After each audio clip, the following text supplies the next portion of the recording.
So much of when you're working is about the collaborative experience and what everybody brings to that team. And if it's the right team that's well synchronized, that can really make you feel your best self. And if I'm preparing for a scene, I often use music. Definitely if I'm doing an emotional scene, I like to stop hearing all the noises around us and just really focus. You do have to spend time getting your head in the right space. It took me a very long time to get going, and to the point where I got close to giving up many, many times, and actually finally came into contact with someone, a masterful human being, David Lynch, and he sort of tapped into that level of frustration I was experiencing at that time. And so it was one of those things that was hard for me at the time, but it made perfect sense. I have to give you some backstory. I'd spent 10 years of auditioning in Los Angeles, where lucky if you get to meet the director, and if you do, it's a quick 5-minute meeting. You might not get a bit of eye contact or a handshake or anything. And then I get this call, you have a meeting with David Lynch.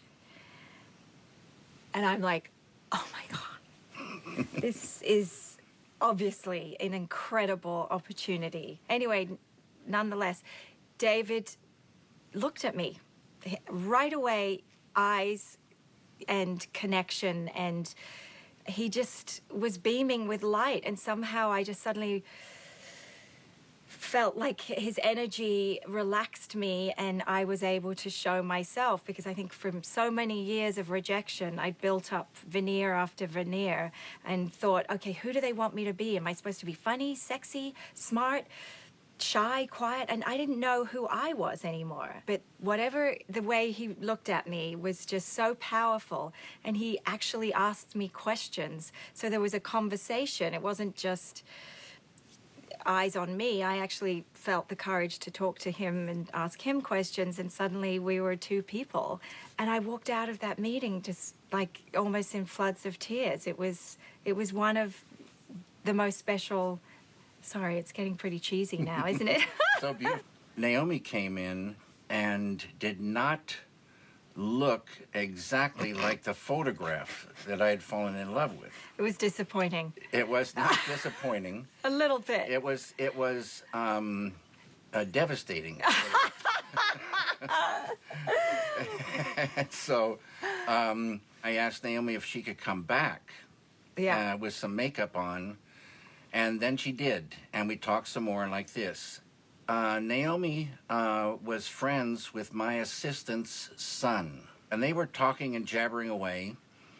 And then I see another side of Naomi, and already I was maybe, say, 98% there. But that day, I just said, you know, Naomi's perfect, and she turned out to be perfect. And like all David's films, they're heightened reality or surreal or stylized. And I felt when I was doing some of the scenes, he was pushing and pushing and pushing, and I thought this could be the worst performance ever.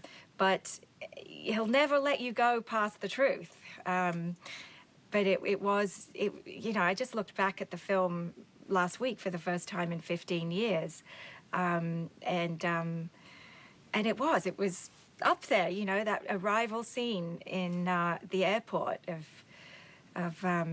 Betty's, and he kept saying, he was like, that's great, Naomi, but let's do it again. Let's just go even further. It's like the first time you've tasted ice cream, like you're just a kid whose eyes are popping out of your head, and I was always like, I'm like, I felt like almost ridiculous, but it works. This was her dream. David will never allow, even if it doesn't make complete sense to everyone, he'll never let it not be truthful. It has to resonate in authenticity. The thing with David is he just keeps you going. You want to please him because he's after something really true, and you don't want to give up. I mean, his theory is that we don't all have to have the same understanding. different things appeal to different people at different times, and it's not all logical and making perfect sense, but if it's real and true, it links up and you can connect. There's a line in the thing, you're gonna knock it out of the park. Naomi knocked this thing out of the park. She is such a fantastic actress. And since Mulholland Drive, everybody knows that. Everybody's seen her, you know, shine everything she does. So very, very, very fortunate. Very fortunate. And it shows you something about life. You never know. It's fate plays such a role. And all these years, Naomi's going along with the stuff, but never gets a green light. And so when you get a green light, it's such a beautiful blessing, and you can show what you've got. And she had the stuff. Well, thank goodness. Yeah, but it's that not you me. made that No. happen. Yes, your No, genius tapped into. It's You like- took all the crap away from me that was telling me I was no good and not worthy, and I'm wasting your time. Let me get out of here quickly. He sat me still and said, I'm interested in you. And therefore I was able to... I sure love cry. you. I sure love you, Naomi. You're fantastic, and it's, like I said, so fortunate. So fortunate.